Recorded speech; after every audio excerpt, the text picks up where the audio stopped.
On s'arrête dans ce 12-13 pour accueillir Philippe Henke. Bonjour.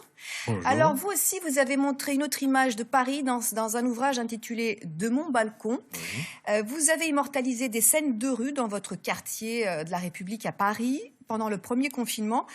Comment vous est venue l'idée de sortir votre appareil photo ? Mais au départ, j'étais comme sidéré, et comme beaucoup de Parisiens, ne sachant pas quoi faire. Mais comme j'ai le réflexe de sortir avec mon appareil de photo, je suis sorti sur le balcon, j'ai commencé à prendre des photos, d'abord sans intérêt, jusqu'au jour où j'ai eu un déclic, parce que j'ai pris une scène de générosité vraiment complètement désintéressée d'une dame qui donnait à boire à un SDF. Et je me suis dit, c'est ce genre de photos que je dois prendre pour immortaliser cette... Oui, des photos de solidarité, on voit effectivement, là c'était les Parisiens qui applaudissaient les soignants à 20h. Absolument. Ça, c'était une des moments très forts de cette période. Ce sont le contact avec les voisins qui applaudissaient, et on a eu des contacts, vraiment une communion absolument extraordinaire. Un moment unique qui ne se répétera pas. Qui ne se reproduit pas d'ailleurs pendant ce deuxième confinement. Le deuxième confinement, on me demande quelquefois si je vais faire la saison 2. Et j'ai dit non, la saison 2 est très mauvaise, je ne la fais pas.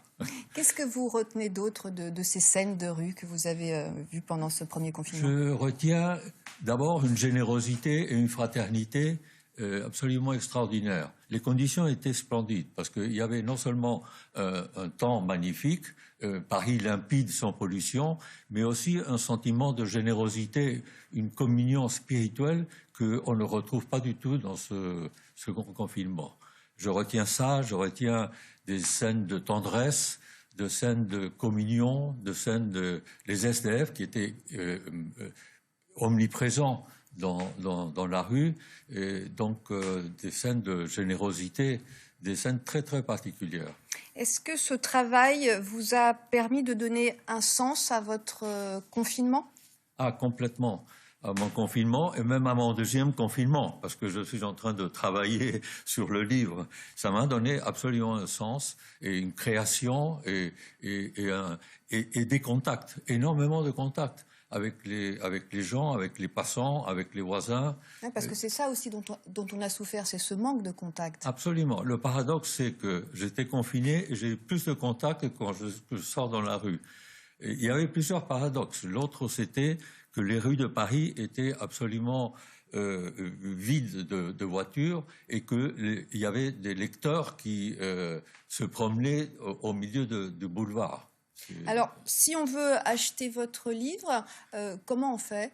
Alors, on peut m'écrire un mail à enquimp, ENQUINP, @gmail, ou aller dans mon site philippehenquin.net. Puisque c'est un livre que vous avez auto-édité. Absolument. De mon balcon, de très belles photos à découvrir. Merci beaucoup, Philippe Henke. Merci beaucoup, Carla.